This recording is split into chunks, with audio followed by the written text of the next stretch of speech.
Security, remove this impostor from my husband's funeral. Margaret's shrill voice cut through the solemn atmosphere of the funeral home. I stood frozen, still holding the white rose I'd brought to place on Dad's casket. The security guard looked uncomfortable but moved toward me as my stepmother continued her performance. "She's not even his real daughter," my half-sister Amanda Stage whispered to the horrified onlookers. "Just some kid he took pity on before he met Mom." My name is Olivia Parker, and at 35, I was being thrown out of my own father's funeral. The irony wasn't lost on me. The last time I'd seen Dad alive, he'd been trying to tell me something important, something about the past. But Margaret had interrupted before he could finish. The security guard gently took my arm. "Miss, I'm sorry, but I have to ask you to leave." "Wait," I said, my voice steadier than I felt. "I have a right to be here. He was my father. A DNA test would prove otherwise." That was my half-brother Michael smirking from his seat in the front row. The same smirk he'd worn when he'd accidentally destroyed my science project in high school, knowing Dad would believe his version of events over mine. I looked at Dad's casket, at the portrait of him displayed beside it. His kind eyes seemed to be watching this whole scene unfold, and for a moment I could almost hear his voice. "Stay strong. Live. The truth always comes out in the end."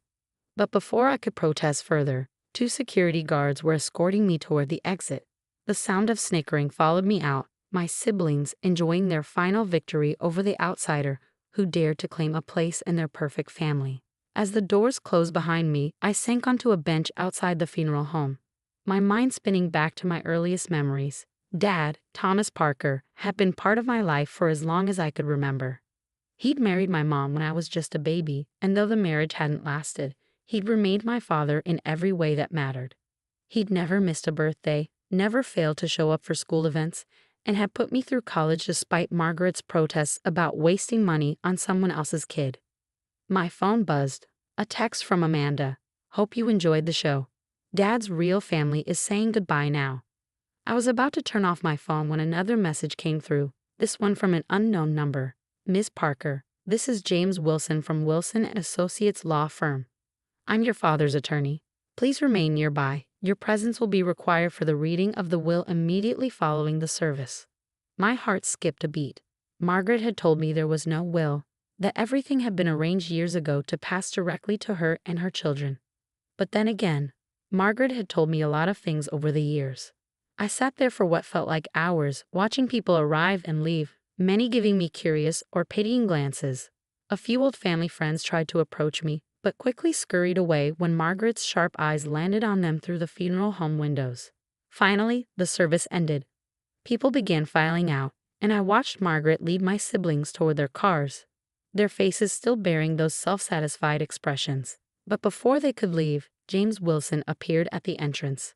"Mrs. Parker," he called out to Margaret, his voice carrying across the parking lot, "and family, please proceed to my office immediately for the reading of Thomas Parker's will and final letters." Margaret's head snapped around so fast I thought she might get whiplash. "Letters? What letters?" "All will be explained at my office," James replied calmly.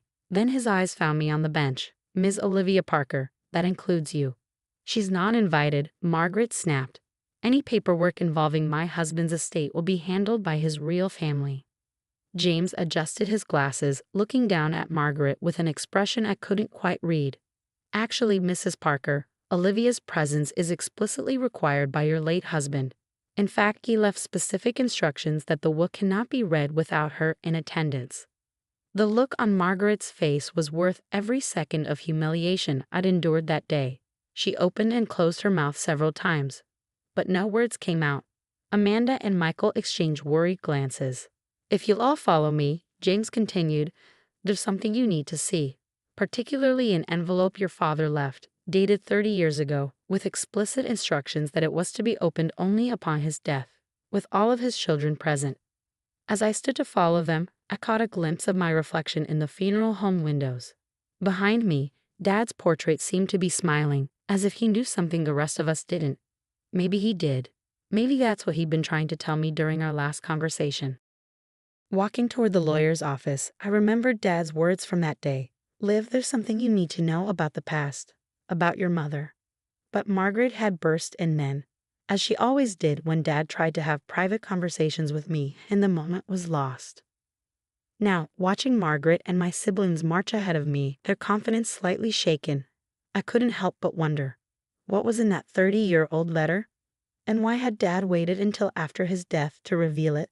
The answer would change everything, not just about my past, but about the future Margaret and her children had so carefully planned. They just didn't know it yet. The tension in James Wilson's office was thick enough to cut with a knife. Margaret perched on the edge of her seat like a bird ready to take flight, while Amanda and Michael slouched in their chairs, trying to appear unconcerned but failing miserably. I sat quietly by the window, watching dust motes dance in the afternoon sunlight. James cleared his throat and pulled out a large manila envelope. Before we proceed with the current will, Thomas left explicit instructions to read this letter first. He held up a yellowed envelope, the edges worn with age. It's dated September 15th, 1993. Margaret's face paled. That was around the time she first met Dad, and just after his divorce from my mom. "This is ridiculous," Michael interrupted. "Some ancient letter can't possibly be relevant now." James ignored him and broke the seal. The paper inside was old but well preserved, as if Dad had known how important it would be to protect these words. "My dearest children," James began reading, "if you're hearing this, it means I'm no longer with you. There are truths that need to be spoken, secrets I've carried for too long." "Oh, enough of this drama," Margaret cut in. "Just get to the will." James gave her a stern look. "Mrs. Parker, your husband's instructions were very clear. Now, as I was saying," he continued reading, "Olivia, my beautiful daughter, and yes, I mean my daughter in every sense of the word. The truth is, I didn't just marry your mother out of love for her. I married her because you were mine." The room went completely silent. I felt the floor tilt beneath me as the words sank in. "What?" Amanda shrieked. "That's impossible." But James wasn't finished. "I met Sarah, Olivia's mother, years before I publicly knew her. We were young in love, but my family disapproved. When she told me she was pregnant, I was forced to keep my distance. My father threatened to cut off not just me, but to use his influence to destroy Sarah's family business as well. I was a coward. I let her go." Tears were streaming down my face now. All those years of feeling like an outsider, of Margaret's snide comments about my questionable parentage, Dad had known the truth all along. By the time I finally stood up to my father and married Sarah, Olivia was already a year old. We tried to make it work, but the weight of our past secrets and my years of absence had created too wide a gap. When we divorced, I couldn't bring myself to tell the truth. I thought I was protecting everyone. Margaret had gone from pale to red.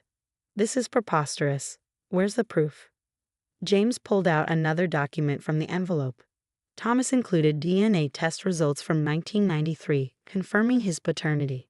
He also had updated tests done 6 months ago, which are included in his current will. Michael jumped to his feet. "This can't be legal." "Mom, tell him." But Margaret wasn't looking at Michael. She was staring at me with a mixture of hatred and something else. Fear. "There's more," James continued. "Sarah and I agreed to keep this secret to protect Olivia from my father's interference. But now that both he and Sarah are gone, and with my own death, the truth needs to be known. Olivia isn't just my daughter, she's my firstborn child." The implications of those words hung heavy in the air. In traditional inheritance law, the firstborn often held a special position. This letter also contains my deepest apologies to Olivia for not standing up for the truth sooner, to Amanda and Michael, who must now adjust to a reality different from what they've known, and even to you, Margaret, though I know this revelation will hurt you most of all.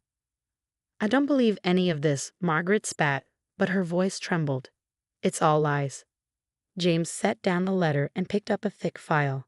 Along with this letter, Thomas left extensive documentation.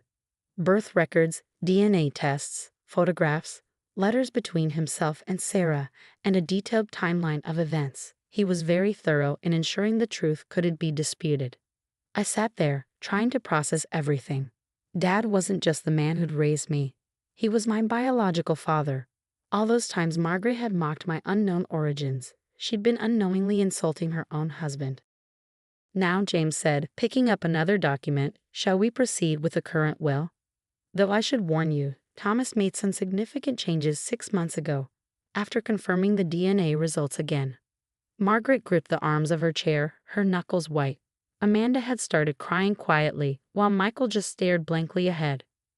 Actually, I spoke up for the first time since entering the office. Could we take a brief break? I think we all need a moment to process this. James nodded sympathetically. Of course. Let's reconvene in 15 minutes. As everyone filed out of the office, I remained in my chair, finally understanding why Dad had tried so hard to talk to me that last time. He wanted to tell me the truth himself, but Margaret's constant interference had prevented it. I pulled out my phone and looked at the last photo I had of Dad and me together, taken at my little cafe 3 months ago. He was smiling proudly as I showed him the new coffee roaster I bought. Even then, he must have known he was sick, must have known his time was running out. I'm so sorry, Dad, I whispered to the photo. I wish you'd told me sooner. But maybe I realized this was his final gift to me, not just the truth about my identity, but the chance to finally stand on equal footing with the family that had tried so hard to push me away. Through the office window, I could see Margaret huddled with Amanda and Michael, their faces tight with worry. Whatever came next, nothing would ever be the same. Dad had made sure of that with one 30-year-old letter. When we met again in James' office, the mood had changed a lot. Margaret, who had seemed so sure of herself before, now looked nervous, playing with her pearl necklace. Amanda and Michael sat quietly, no longer making rude comments. James opened the current will and adjusted his glasses. Now about Thomas Parker's estate and his wishes. What came next felt like a series of shocks, one after the other. To my daughter, Olivia Parker, I leave 50% of my entire estate, including my shares in Parker Industries and my personal investments. Margaret gasped loudly. James kept reading. Also, I leave her my grandfather's house on Maple Street, where she lived with her mother, Sarah, as a child. The house has been fully renovated over the past 6 months. I remembered that house, the big old one with the wraparound porch. Mom and I had lived there with Dad during their short marriage. I always wondered why he kept it. To my children Amanda and Michael Parker, James continued, I leave 25% of the estate each. This will be held in trust until they can show financial responsibility by keeping steady jobs for at least 2 years. What? Michael shouted. That's not fair. James ignored him. To my wife Margaret, I leave our current home and a monthly allowance, which will be managed by the estate trustees. Margaret's face turned red. An allowance? Like I'm a child? James didn't stop. Also, Olivia will get the controlling shares in Parker Industries. The room went wild. Margaret jumped up, Amanda started crying, and Michael yelled about fighting the will. James raised a hand and everyone went quiet. There's a personal letter for each of you, he said, handing out 4 envelopes. Thomas wanted you to read them in private. I took mine with shaking hands and waited until I got home. Sitting in my small apartment above my cafe, I opened the letter. My dearest Olivia, by now, you know the truth about your birth. I wanted to tell you for years but was too afraid. You deserve better from me. I've watched you build your cafe from nothing. You worked twice as hard because I didn't give you the same advantages as your siblings. But you never became bitter. You always stayed kind, even to those who weren't kind to you. You have your mother's strength and my business sense, even if you don't see it yet. I gave you the controlling shares of Parker Industries not just because you're my firstborn, but because you're the only one who truly understands hard work and honesty. I know you'll do the right thing, not just for the company, but for Amanda and Michael too. They need guidance more than they need money. I'm so proud of you, Liv. I hope you can forgive me for not telling you sooner. All my love, Dad. A week later, I sat in what was now my office at Parker Industries, going through old files. It turned out Dad had been preparing me for this all along. Through our talks at my cafe, his interest in how I ran my business, and the advice he gave me. Margaret had already said she was going to contest the will, but James said she didn't have a strong case. Amanda surprised me by apologizing. She said she had always been jealous that Dad was proud of me. Michael was still angry, but he had time to figure things out while he worked to earn his share. As for me, I kept the cafe. It was my first success, and it meant a lot to me. But I also threw myself into learning everything about Parker Industries. Dad was right. I understood more than I realized. The employees remembered me from when I was little. Some told me Dad had talked proudly about how I ran my cafe and even used my ideas in meetings. One afternoon, as I walked past the big portrait of Dad in the lobby, I looked up at his kind eyes. I could almost hear him saying, "See, live. The truth always comes out in the end." I smiled and touched the frame. "Thanks, Dad," I whispered, "for everything." The truth had come out, and with it, I gained not just an inheritance, but something even more important, the knowledge that I truly belonged.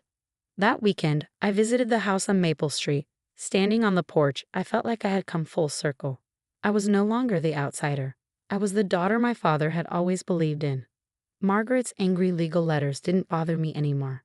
I had the truth, Dad's trust, and a future he had carefully prepared for me. Sometimes the best kind of revenge isn't fighting back, it's becoming exactly who you were meant to be.